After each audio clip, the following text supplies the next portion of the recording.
Gary Neville is a familiar voice on TV, but away from the cameras, he has quietly built something much bigger than a punditry career. A set of businesses that span across media, hotels, property, higher education, and even a football club. Today on Boardroom Ball, we are going to go through that and how he put those pieces together, why they matter, and what his portfolio is probably worth today. To start, it's important to note that this isn't a story just about celebrity spending. It's about a simple playbook.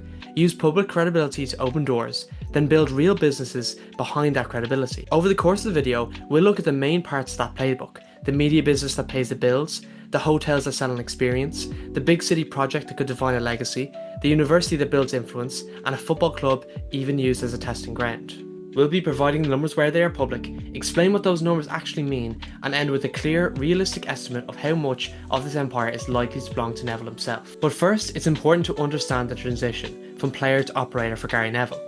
Neville's shift from player to operator was deliberate. While still active, he started buying land and looking at developments. After retirement, his high-profile TV work became a different kind of currency: trust and visibility. He then used that to co-found and run businesses, not just lend his name. That operational involvement, turning up at meetings, checking designs, managing teams, is a common thread amongst his projects. It's what makes his portfolio feel like an empire rather than a collection of endorsements. The first thing we're going to look at in terms of Gary Neville's business portfolio is going to be in the area of media, including Buzz 16 and The Overlap. Media is where cash and credibility meet for Gary Neville. The production group behind The Overlap and other shows reports annual revenue in the low tens of millions and, in its latest public year, returned a modest profit. Press coverage around recent investment rounds talked about the business as a sizable media group with an implied market value in the hundreds of millions. The important caveat, however, is when outside investors buy in, the original owner's slice of that headline value usually shrinks.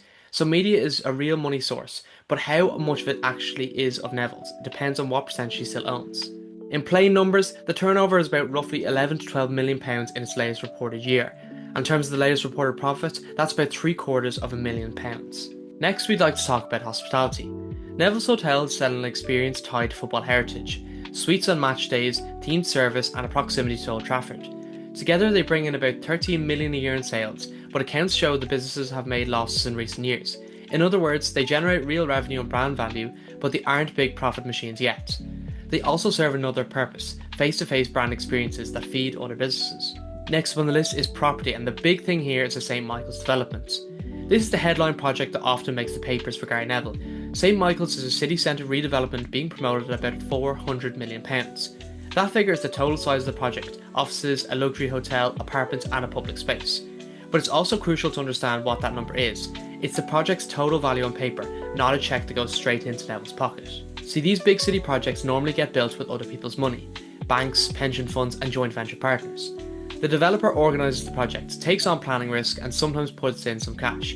The rest comes from outside investors or loans. So while £400 million shows the scale, the slice that ends up as a profit for the developer depends on how much of the project they actually own after partners and loans are counted. That slice can be small or it can be meaningful, depending on the deal. But I think it's also important to look at the unorthodox side of Gary Neville's business portfolio.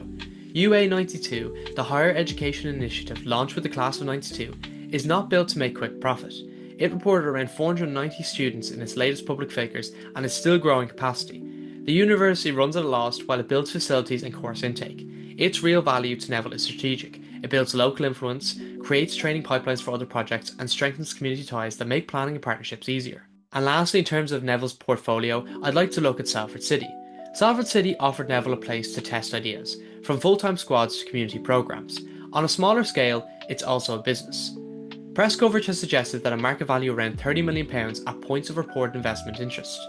Football clubs are hard to sell quickly and their value swings with promotion, TV deals and owner investment, so headline numbers for clubs are best seen as rough indicators rather than cash in hand. But before we round this video up and look at what his empire is worth, I think it's important to also note some shared themes and risks across his business empire. Across all these businesses that I've just talked about, three choices repeat.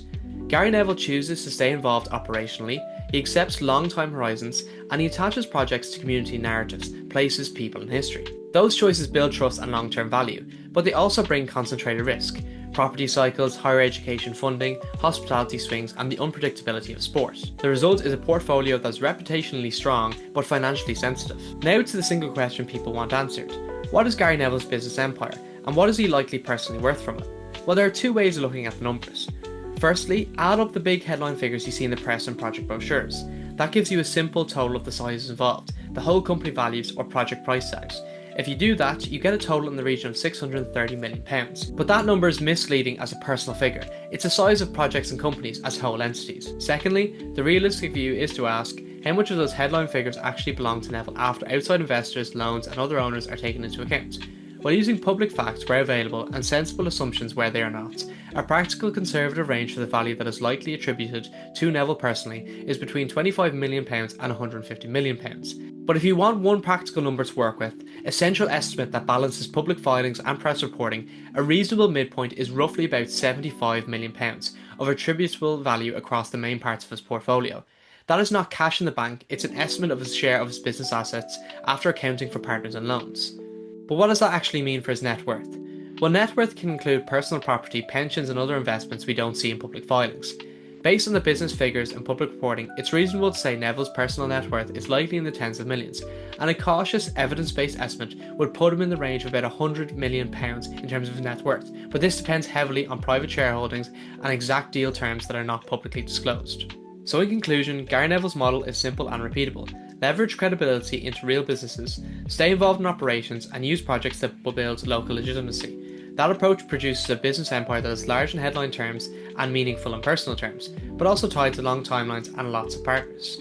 So based on the information that we've provided, what do you think that Gary Neville's business empire could be worth now and could be worth in 10, 15, 20, 25 years time? And if you did enjoy this video, please do consider subscribing to the Boardroom Ball YouTube channel, as there will be new videos on football business every Sunday. Thanks for watching.